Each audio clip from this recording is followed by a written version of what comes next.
નમસ્કાર વિદ્યાર્થી મિત્રો, ધોરણ 12 કોમર્સ વાણિજ્ય વ્યવસ્થા અને સંચાલન ચેપ્ટર નંબર 3 આયોજન. તો આપણે આયોજનનો અર્થ એટલે કે આયોજન જે છે એક પસંદગીનું કાર્ય છે, બરાબર. ધ્યેય પાર પાડવા માટે એક સૂચિત કાર્યક્રમ છે, એને આપણે આયોજન કહીએ છીએ. અને આયોજનના લક્ષણો આપણે જોયા હતા. એમાં આપણે લક્ષણ નંબર 1 સર્વવ્યાપી છે, સર્વપ્રથમ કાર્ય છે, સભાન અને બૌદ્ધિક પ્રક્રિયા છે, પરિવર્તનશીલ આયોજન છે, એમાં ચોકસાઈ હોય છે અને પૂર્વાનુમાન જે છે અનિવાર્ય હોય છે.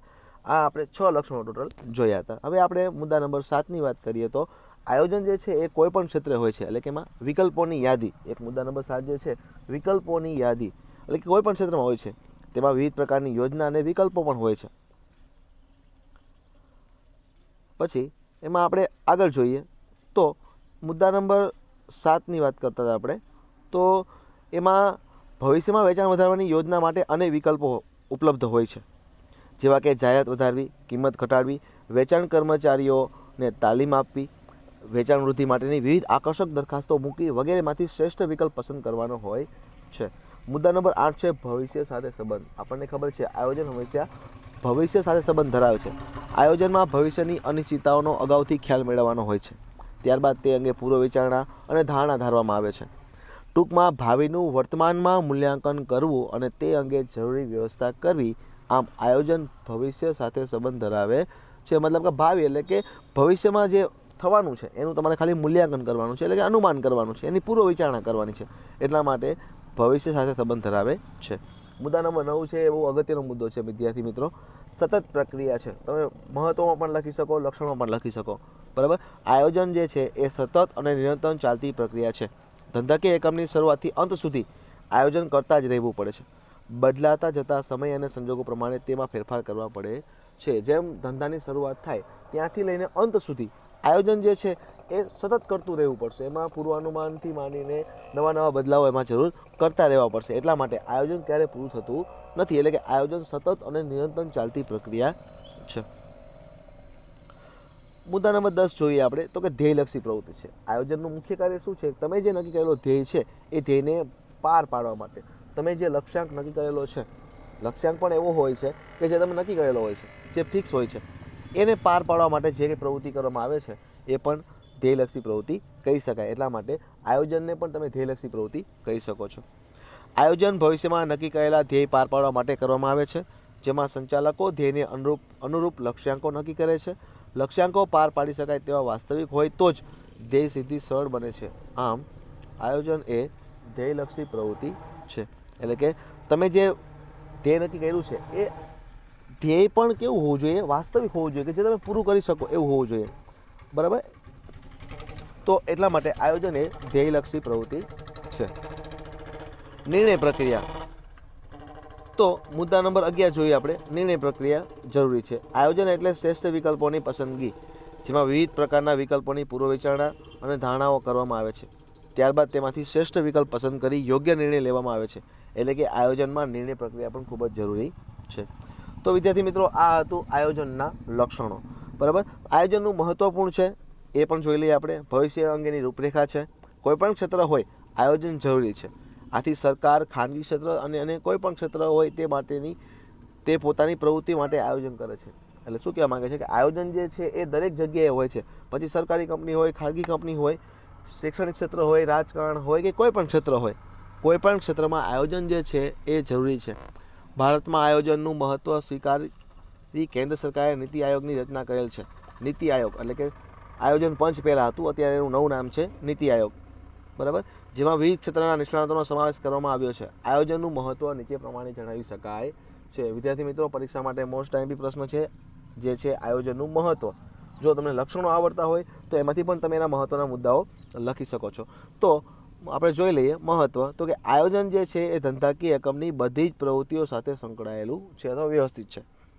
આયોજન જે છે એ ધંધાકીય એકમની બધી જ પ્રવૃત્તિઓ વ્યવસ્થિત થાય તે માટેનું આયોજન છે, બરાબર. પછી મુદ્દા નંબર 2 છે સાધનોનો બગાડ અટકાવી શકાય. સાધનોનો મતલબ કે તમે જે એકમ લઈને બેઠા છો એની સાથે સંકળાયેલા કર્મચારીઓ હોય કે એની સાથે સંકળાયેલી કોઈ ફેક્ટરીના મશીનો હોય કે કોઈ પણ સાધન હોય, એ સાધનોનો યોગ્ય ઉપયોગ ક્યારે કરી શકશો તમે? કે જ્યારે તમારી પાસે યોગ્ય આયોજન હશે. તો યોગ્ય આયોજન હશે તો જ તમે એનો બગાડ અટકાવી શકશો. મુદ્દા નંબર 3 છે આયોજનથી અનિશ્ચિતતા ઘટે છે. અનિશ્ચિતતાઓ એટલે કે ભવિષ્યમાં જે કંઈ જોખમો છે એ તમે આયોજનથી ઘટાડી શકો છો. આયોજનથી ચોકસાઈ પણ વધે. ચોકસાઈ એટલા માટે વધે કેમ કે ભવિષ્યમાં જે આપણે આયોજન કરવાનું છે બરાબર એ આપણે કરી શકીએ છીએ, તો આયોજનથી તમારી ચોકસાઈ પણ વધશે. ધ્યેય સિદ્ધિ માટે ઉપયોગી છે. સંચાલકીય કાર્યોમાં સરળતા રહે છે. તો આયોજનની અનિશ્ચિતતા ઘટે છે, આયોજનથી ચોકસાઈ પણ વધે છે. ધ્યેય સિદ્ધિ માટે ઉપયોગી છે કેમ કે આયોજનનું મુખ્ય જે કામ છે એ ધ્યેય સિદ્ધ કરવાનું જ છે, એટલે કે ધ્યેય સિદ્ધિ માટે પણ આયોજન ઉપયોગી છે. બરાબર, તમે જે ધ્યેય નક્કી કરેલો છે એ ધ્યેયને પાર પાડવા માટે આયોજન ખૂબ જ ઉપયોગી છે.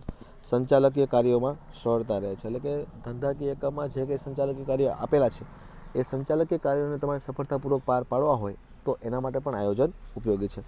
કર્મચારીઓનો સહકાર પ્રાપ્ત થાય. કોઈપણ કર્મચારીને પોતાના લાયકાત, પોતાની કામગીરી અને પોતાની આવડત મુજબ જ તમે કામ સોંપેલું હશે તો એ કામ મુજબ એક વ્યક્તિ કામ કરી શકશે, એટલે કર્મચારી પણ તમને સપોર્ટ કરશે. એટલે કે આયોજનમાં કર્મચારીને કેટલું કામ, કયો વ્યક્તિ કયા સમયમાં કરશે એ તમામ વસ્તુ, તમામ આયોજન એ આયોજનની યાદીમાં હોય છે. તો યોગ્ય આયોજન હશે તો કર્મચારીઓનો સહકાર પણ પ્રાપ્ત થશે.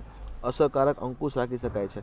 ખાલી આયોજન કરવાથી કાંઈ થતું નથી, પણ આયોજનનો અમલ થાય, અમલ કરવા માટે અંકુશ ખૂબ જ જરૂરી છે.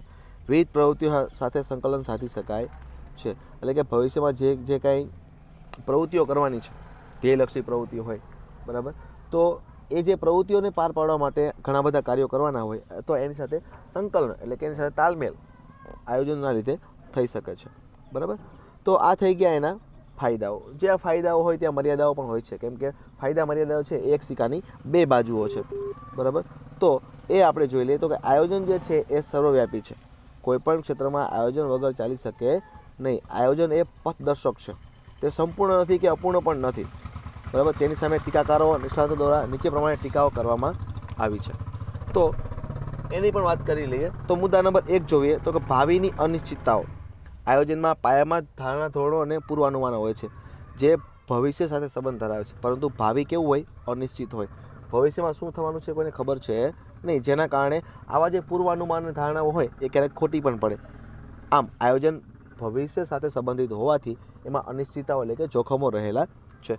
ખર્ચાળ પ્રક્રિયા એટલા માટે છે કેમ કે આયોજનમાં જે છે એ નિષ્ણાતોની સલાહ લેવાની હોય છે, અને નિષ્ણાતોની શું હોય? ફીસ હોય. કોઈ મફતમાં સેવા આપતું નથી, એટલે નિષ્ણાતોની ફીમાં પણ ખર્ચ વધી જાય. એ સિવાય સમય, શક્તિ અને ખર્ચ, નાણાંનો વ્યય પણ થાય છે. બરાબર, એટલા માટે આયોજન કેવી પ્રક્રિયા કહી શકાય? ખર્ચાળ પ્રક્રિયા પણ કહી શકાય. લાંબી પ્રક્રિયા છે મુદ્દા નંબર 3. આયોજન લાંબી પ્રક્રિયા એટલા માટે છે કે આયોજન કરવા માટે પહેલાં માહિતી એકત્રિત કરવી પડે, એનું વર્ગીકરણ કરવું પડે, વિશ્લેષણ કરવું પડે અને એમાંથી અર્થઘટન કરીને વિચારણા કરવામાં આવે છે. તેથી લાંબી અને સમય માંગી લે તેવી પ્રક્રિયા છે. તો વિદ્યાર્થી મિત્રો, આપણે મર્યાદાઓના 3 મુદ્દા જોયા, અને પછીના વિડીયોમાં આપણે એના આગળના વિડીયો જોઈશું. આના આગળના જે મુદ્દાઓ છે એ મુદ્દાઓની આપણે ચર્ચા